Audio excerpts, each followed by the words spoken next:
കൊയിലാണ്ടി ദേശീയപാതയിൽ വാഹനങ്ങൾ കൂട്ടിയിടിച്ച് അപകടം. 28ഓളം പേർക്ക് പരിക്കേറ്റു. കൊയിലാണ്ടി കൊല്ലത്തുള്ള പെട്രോൾ പമ്പിന് മുന്നിൽ കോഴിക്കോട് ഭാഗത്തേക്ക് പോവുകയായിരുന്ന ഇലക്ഷൻ ഡ്യൂട്ടിയിൽ പങ്കെടുത്ത പോലീസുകാരെയും വഹിച്ചുള്ള ടൂറിസ്റ്റ് ബസ്സും കണ്ടെയ്നർ ലോറിയും തമ്മിലാണ് കൂട്ടിയിടിച്ചത്. ഇന്ന് പുലർച്ചെ 12:30ഓടെയാണ് അപകടമുണ്ടായത്. ഇടിയുടെ ആഘാതത്തിൽ വാഹനങ്ങളുടെ ക്യാബിനുള്ളിൽ കുടുങ്ങിപ്പോയ ഡ്രൈവർമാരെ അഗ്നിരക്ഷാസേനയെത്തി ഹൈഡ്രോളിക്സ് കട്ടറിന്റെ സഹായത്തോടെ പുറത്തെടുക്കുകയായിരുന്നു. പരിക്കേറ്റവരെ കൊയിലാണ്ടി താലൂക്ക് ആശുപത്രിയിൽ പ്രവേശിപ്പിച്ചു. കൊയിലാണ്ടി അഗ്നിരക്ഷാസേനാ നിലയത്തിലെ SFRO എ ഷാജിയുടെ നേതൃത്വത്തിൽ ഫയർ ആൻഡ് റെസ്ക്യൂ ഓഫീസർമാരായ B Hemanth, TK Irshad, NP Anoop, KP Naveenkumar, I Indrajith എന്നിവർ രക്ഷാപ്രവർത്തനത്തിൽ ഏർപ്പെട്ടു. മലയാളം ടെലിവിഷൻ, മലപ്പുറം.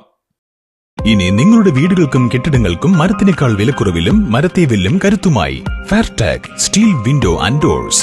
ഫെയർടെക്കിന്റെ മാത്രമായി പ്രത്യേകതകൾ: ഹൈ ക്വാളിറ്റി GA ഷീറ്റിൽ നിർമ്മിക്കുന്നവ, തിരഞ്ഞെടുക്കുവാൻ ആകർഷകമായ ഡിസൈനുകൾ, വിവിധങ്ങളായ അളവുകളിൽ ലഭ്യമാകുന്നു. ഏതു കാലാവസ്ഥയെയും അതിജീവിക്കുന്നു. ഫ്രെയിമുകൾക്ക് അധിക ചെലവുകളില്ല. ഫിറ്റ് ചെയ്യാൻ വളരെ എളുപ്പം. ഇനി ഫെയർടെക് പ്രൊഡക്റ്റുകൾ ഉപയോഗിക്കൂ. സമയവും സമ്പത്തും ലാഭിക്കൂ. ഫെയർടെക് സ്റ്റീൽ വിൻഡോ ആൻഡ് ഡോർസ്.